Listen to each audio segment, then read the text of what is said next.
At MSU, they are looking for a few good, innovative rebels. It's part of a comprehensive program designed to launch careers. My students have found some very luminous supernova remnants in nearby galaxies. My students have also been looking at some of these other distant galaxies, these nuclei galaxies, which are seen to go in outbursts.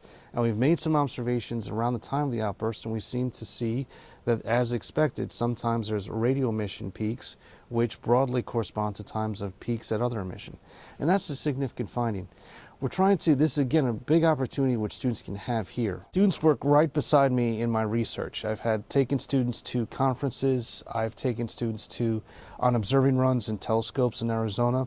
I've also had students serve as co-authors on some of my publications, some of my refereed papers. And that's a tremendous first step for any student in their scientific career.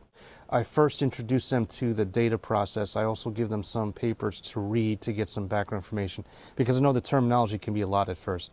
But what I also try to give them is set them up with accounts on our computers and give them a chance to kind of experiment. The analysis process, which we have in astronomy, what we call the reduction. We take raw data and come up with a usable final product.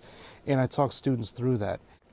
The amazing thing about astronomy right now in the past 20 years is, with the birth of the internet and the growth of the internet, there's now actually lots and lots of data sets which are available for analysis. So if you have a computer and you have a will and you have an interest, you can often make significant advances yourself. And through the studies of remnants of supernova explosions, through the studies of these galaxies and outbursts with our telescopes, but there's other possibilities as well.